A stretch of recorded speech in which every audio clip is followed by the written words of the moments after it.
Well, welcome back, everyone. I hope you had a good, quick bio break. Our next session's on mitral and tricuspid valve disease and a little bit of potpourri. Hemel will be moderating the next session. If you practice interventional cardiology in North America, or really anywhere in the world, you know who Hemel is. He has had a tremendous amount of contribution in the structural heart and transcatheter heart valve space. Thank you, Hemel, for joining us virtually, and I will hand it over to you. Eve, such a kind introduction. It's a distinct honor to really join it. Apologies for not being here personally. Had some personal kid obligations to take care of this weekend, so it couldn't allow me to get to Pittsburgh. But I'm really hopeful that next year I'll definitely be able to join. So I'd like to turn over to Conrad Smith, who needs no introduction. His experience in this space is unparalleled, and he's going to get us started with transcatheter mitral edge-to-edge repair in low-risk patients. What are the goalposts, Conrad? Great, thanks, Hemel. If I could have a first slide.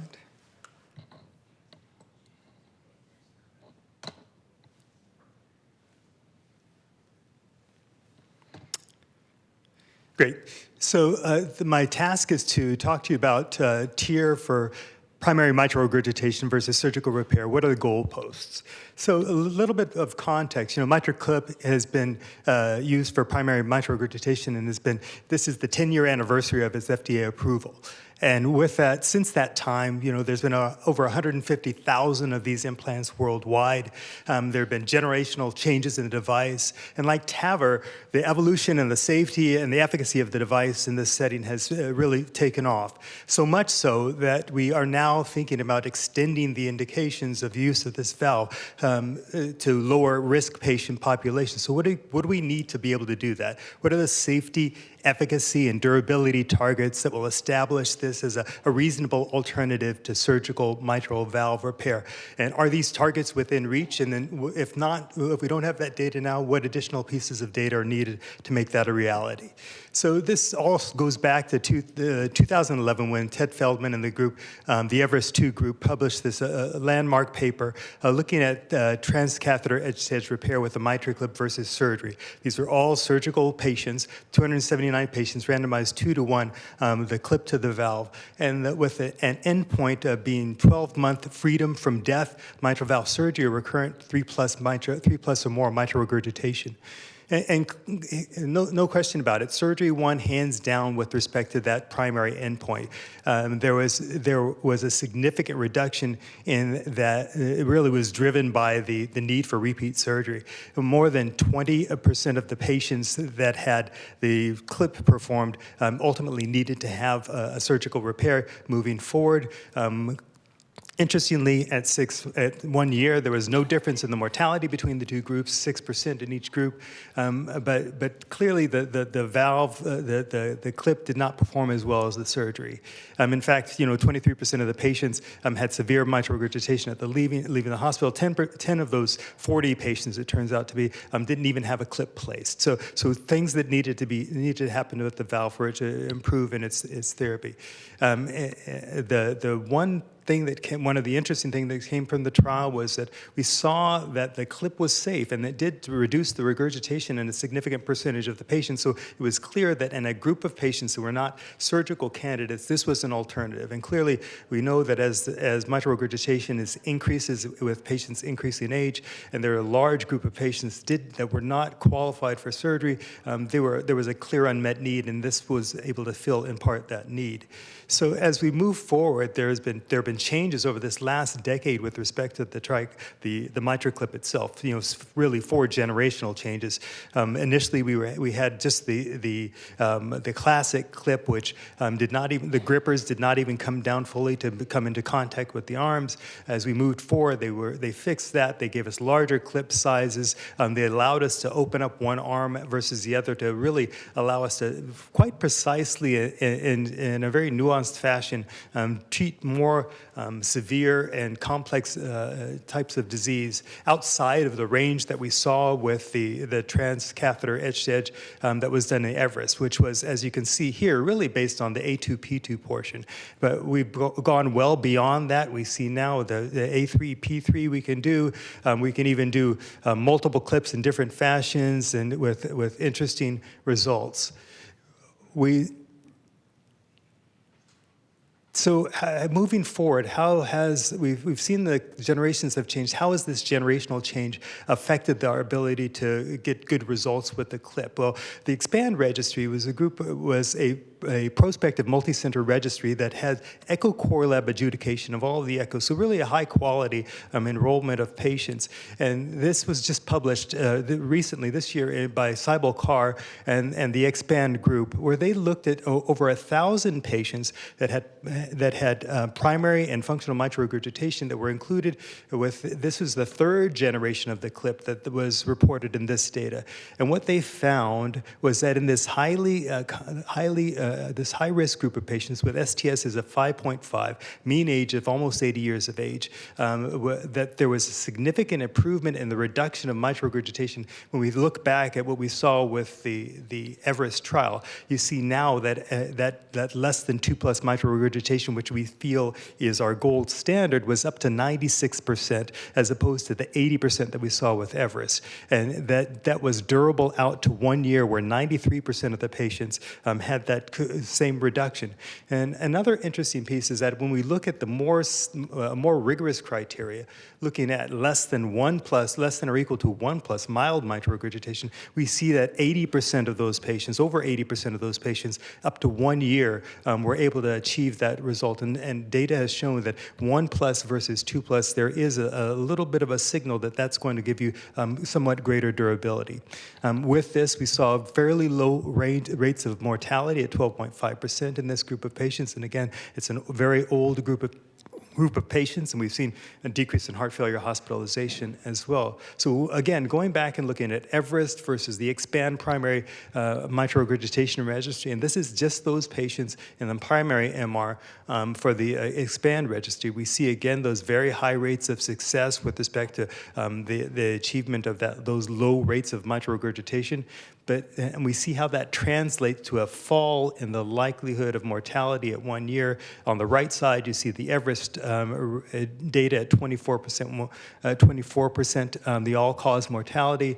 When we look at the TVT registry that was published in 2017 with Paul Saraja, that is very high, looked at our earlier experience with the primary MR patients. That was about 25%, again, high-risk patients, all non-surgical candidates.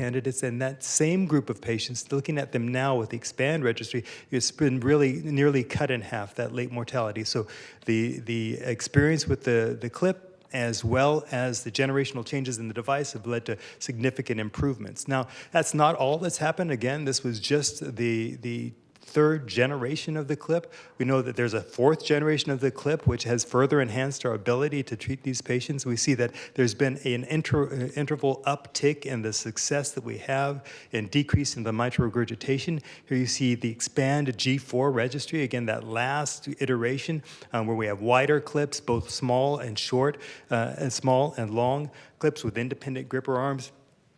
And with this, we've been able to inch up that very challenging less than or equal to 1+ mitral regurgitation up to almost 90% in patients at 30 days.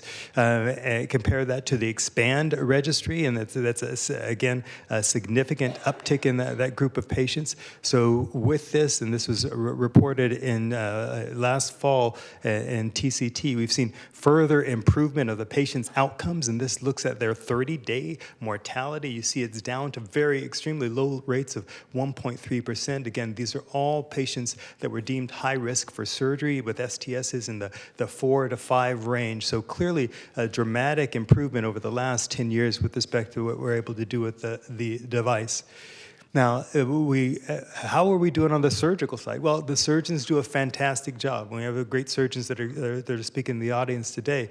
And we find that the mortality that is associated with surgery, and this is from a paper that looked at the STS registry by the name Badwar, they found 30-day mortality for surgery shows just 1.1% mortality, which is really extraordinary. The surgeons, they are to be applauded for the work that they're able to do with this. Now, they looked at morbidity and mortality. That's just 8.8% of those with the components that you see here. And there was a small conversion to mitral valve replacement, but very small. And overall, just really quite a high bar has been set with respect to what we need to do from a transcatheter standpoint. What we know, though, is that from this is that the data is limited in the sense that the STS registry didn't really give us an idea of the STS risk of these patients compared to all the patients that I've shown you from the transcatheter side have necessarily been high-risk patients given the FDA approval for this group of patients with primary mitral regurgitation. There's not really echocardiographic follow-up, meaning finding the severity of the mitral regurgitation after the surgery and the late follow-up along those lines. And then the functional capacity and quality of life data is not there. It is in registries that we're doing for our transcatheters and as a requirement of having the availability to do that. And then looking at the other interesting and important component, that intermediate, the one-year mortality.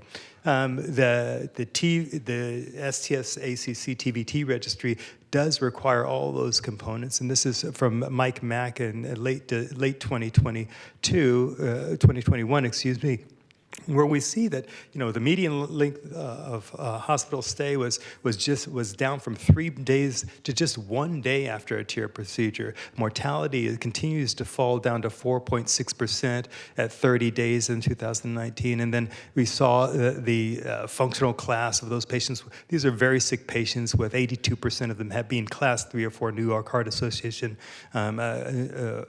functional status. Afterwards, clearly 80% of them were Class 1 or 2, so a dramatic turnaround in their functional capacity that we are tracking.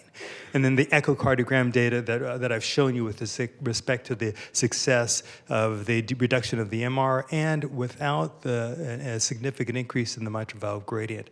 On the right, you see just how things have really taken off with over 10,000 TEER procedures being done in 2019.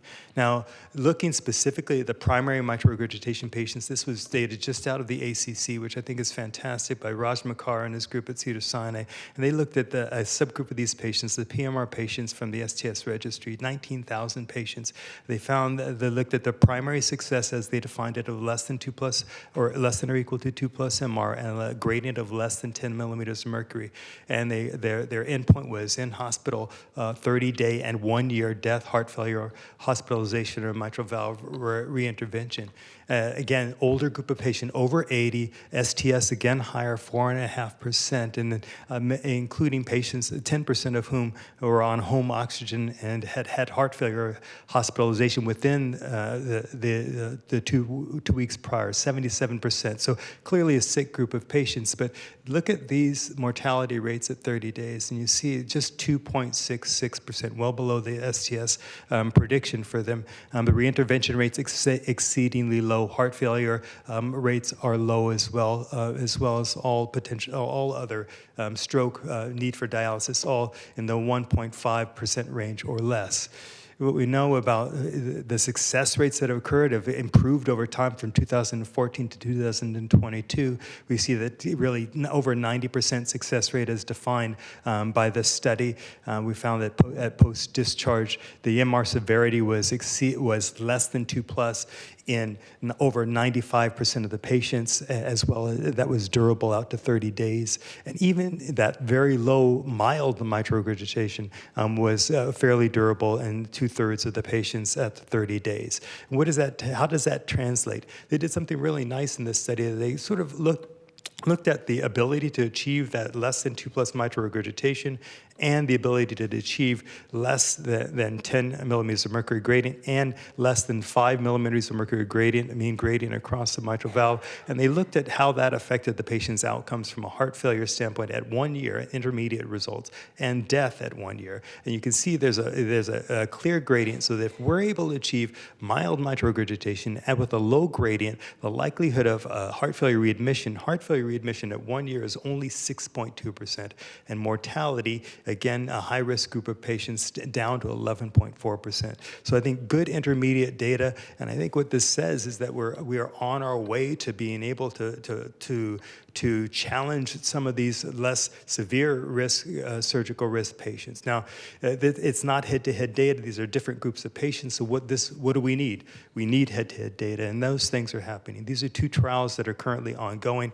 We see the Repair MR trial that we are happy to be a part of, 500 patients, 1-to-1 mitral clip versus surgery, and with the intermediate risk being defined as age greater than 75 or STS risk of greater than 2% or increased surgical risk as determined by the surgeon, looking at just severe degenerative mitral regurgitation and the ability to clip or with surgery get that down to that 1+. This is a non-inferiority trial looking for equivalence or near equivalence between the two groups, and we'll look at this very carefully as we continue to enroll. The second trial, which is the primary trial, is a little bit different in the sense that it's looking at very young patients, patients that are greater than the age of 65. It's looking at 3 risk categories: mild, intermediate, low, intermediate, and high-risk groups of patients. And they are going to look at all-cause mortality, valve reintervention, hospitalizations, and stratify them by the risk category that the patients are in. So these two trials we'll continue to follow them very closely. It's going to give us the information that we need to determine if and when the clip is really able to safely be considered in those more intermediate groups of patients.